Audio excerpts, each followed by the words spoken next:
Okay, so have you ever been guilty of this? The classic time warp thing. You pick up your phone, maybe just to check the time, or you think, oh, I'll just scroll TikTok for like 5 minutes. Uh-huh. Famous last words. Exactly. And then bam, the whole day's gone, the sun's setting, and you're just left with this this digital guilt feeling. Yeah. And it's more than just feeling guilty, isn't it? That sense of being, constantly tethered, always on call. Totally. Like compulsively checking social media when you're meant to be listening to something, or just grabbing the phone the second there's a quiet moment. Yes, that's it. That's a huge sign you've kind of lost the reins on your own attention. It's a big signal, really, that maybe a reset is needed. Right. And the urge to just, I don't know, chuck your phone into the nearest body of water. It's tempting, but probably not the best long-term plan. Probably not. So before we dive into the practical ways to, fight back against this digital creep, what is the solution we're talking about, based on the sources you brought in? Right. So the term is digital detox. And the first thing to get straight is what it isn't. It's definitely not about abandoning your phone forever or going completely cold turkey. Okay. It's really about intentionally, deliberately setting aside specific time away from your digital devices. So yeah, smartphones, computers, tablets, all that stuff. Why though? What's the end goal? The goal is to get back some balance, reclaim control. It's about building a more mindful relationship with technology so it serves you rather than you feeling like you're serving it. A mindful relationship with something basically designed to grab and hold your attention. Okay, that sounds like a challenge, Right. but a worthwhile one. Definitely. So our mission for this deep dive then is to really unpack the practical, smart strategies you can actually use right now to detox in a way that works. Yeah, sustainable stuff. Exactly. Sustainable changes. We want to find those nuggets of wisdom that genuinely help you focus better, maybe get some energy back, and just improve your overall well-being. Okay, let's get into it. Yeah. Let's start with that feeling you mentioned, that just feeling completely, mentally fried. What's actually happening when we talk about digital overload? What's going on in the brain? So digital overload is basically the stress and, anxiety that comes from just being constantly bombarded. It's the nonstop flood of notifications, updates, emails, just the sheer volume of digital stuff our brains are trying to process. So when you feel exhausted, even after you've rested or you just can't seem to focus, that's your system screaming, overload. And it's not just in our heads, is it? There are actual, physical effects. Oh, absolutely. They're measurable. Yep. Psychologically, the constant device use definitely fosters an addictive pattern. We get hooked on those little dopamine hits from notifications and social media likes. Right, the instant gratification thing. Exactly. And that leads to compulsive checking, and eventually it can even kind of numb that pleasure response. But here's a really stark piece of data on focus. This one kind of blew my mind. Okay. Studies looking back over the last 20 years or so suggest the average human attention span when looking at screens has plummeted. It went from about 2.5 minutes back in the early 2000s. Okay, 2.5 minutes. Down to just 47 seconds today. Wait, 47 seconds? 47 seconds. That's staggering. How is anyone supposed to absorb anything complex, like read a detailed report or even just follow a long meeting? Getting into a flow state for deep work sounds almost impossible then. It makes sustained concentration and incredibly hard. Your brain is constantly switching tasks, and that burns through mental energy like crazy. And that cognitive drain, it leads to real physical problems too. Like what? Well, you see a lot more digital eye strain things like blurred vision, headaches. Doctors actually call it computer vision syndrome. And then there are the musculoskeletal issues from bad posture, that tech neck thing from looking down at screens all day. Right. And of course, when we're glued to a screen, we're usually sitting down, not moving around. That sedentary part must be a huge health issue too. It really is. The sources highlighted one study looking at students.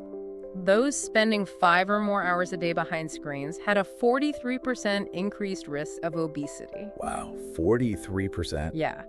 And it wasn't just a simple correlation like people who sit more weigh more. It was a specifically tracked risk linked directly to that amount of screen time. Okay, so physical health, mental focus, what else? The other major casualty is often our social lives. Really excessive screen time can chip away at the quality of our real-life relationships. How so? Well, when digital chats start replacing face-to-face connection, you risk feeling more isolated. You might trade deep, meaningful human connection for that quick, kind of shallow hit of online interaction. It can lead to loneliness, even when you're technically connected to hundreds of people. Okay, so the downsides are pretty clear. Cognitive, psychological, physical health risks. If our focus really has shrunk to under a minute, can we actually get it back? Let's flip it around. Okay. What's the evidence? What happens when we do intentionally step back? Oh, the benefits are really significant because your brain basically gets a chance to breathe and sort of reorganize itself. One of the first things people often notice is improved sleep quality. Sleep. Always crucial. Totally. That blue light coming off our screens actively suppresses melatonin. That's the hormone your body needs to regulate your sleep cycle. Right. So when you actually implement what some call a digital sunset, basically cutting off devices maybe 30 to 60 minutes before you plan to sleep, you reduce that blue light exposure. It helps your internal clock reset for deeper, more restorative sleep. Okay, so better sleep is like the foundation. Yeah. How does that then translate into, say, better thinking during the day? Well, when your brain actually gets to rest properly without the constant pinging of alerts, you start to regain mental clarity. You're not forcing it to switch tasks constantly. So your attention span can actually start to recover. This boosts creativity, makes you more efficient. And really importantly, when you're truly present and not distracted, your ability to actually form memories and recall information improves quite a bit. That makes sense. And what about the emotional side? If being always connected ramps up anxiety and that FOMO, fear of missing out, does unplugging actually help calm things down? It really does seem to. Just stepping away relieves that constant pressure to be always online. That significantly lowers anxiety levels, and yes, it definitely helps combat FOMO. Okay. And interestingly, taking a break can also strengthen self-esteem, particularly with social media, right? We get caught in that comparison trap. Oh, yeah. Constantly comparing your behind the scenes to everyone else's highlight reel. Exactly. But some research showed that even just a 2-week break from social media platforms led to noticeable increases in confidence and just general life satisfaction, simply by breaking that cycle. That shift away from comparing yourself to others, Mm-hmm. it must free up a surprising amount of mental energy and probably actual time, too. Oh, tons of time. Literally hours can reappear in your week. What do people do with that time? It gives you space for those analog activities that genuinely feed your well-being. You know, things like maybe gardening, reading an actual physical book, cooking something new, journaling. Yeah. And crucially, the time you do spend connecting with people you care about becomes higher quality. It's distraction-free time, which naturally leads to stronger, deeper relationships. Okay, this is where the rubber meets the road. We're aiming for sustainable change, right? Not some miserable cold turkey cliff edge. Right. More like a digital diet, something disciplined, actionable, starting small. Precisely. A diet, not deprivation. So what are the most effective strategies the sources suggest? How do we actually do this? We need to basically impose some structure where maybe there wasn't much before, and that involves both space and time. Let's talk about setting clear boundaries first. Okay. The sources really push the idea of creating tech-free zones, TFZs, in your home. Like specific rooms? Yeah. The big ones usually recommended are the bedroom, that's crucial for sleep hygiene, the dining area. So meals are about connection, not scrolling. And maybe, surprisingly for some, the bathroom. Okay, no scrolling on a loo. Got it. So those are physical boundaries. What about time? How do we fence off time in our day? Time boundaries are maybe even more critical. The key is establishing device-free hours. We already mentioned those bookends of the day, right? Yeah, the first 30, 60 minutes after waking up and the 30, 60 before bed, the digital sunset. Exactly. And then during your actual workday or study time, try batching. Instead of constantly checking email or social media, you set specific, limited times to do it. So, like, check email at 10 a.m. and 3 p.m., and that's it. Something like that, yeah. Check maybe twice a day, not every 5 minutes. Right. It stops the constant interruption cycle. Okay, but that stuff is hard because the tech itself is designed to pull us back in, right? The notifications, the addictive designs. Can we use tech against itself somehow? Yeah, it's a bit ironic, but definitely you have to use tech to fight tech. The absolute first step. Turn off all non-essential notifications. Just silence the constant nudges. Brutal, but probably necessary. Totally. Then use the features already built into your phone, like screen time on iPhones or digital well-being on Android phones. Use them to set hard daily time limits on the apps suck you in the most. Right, make the phone enforce the limits. And what about external apps? There are specific tools designed for this, aren't there? Yeah, there are some really good ones. You can kind of group them. For serious blocking and accountability, you've got apps like Opal or Freedom.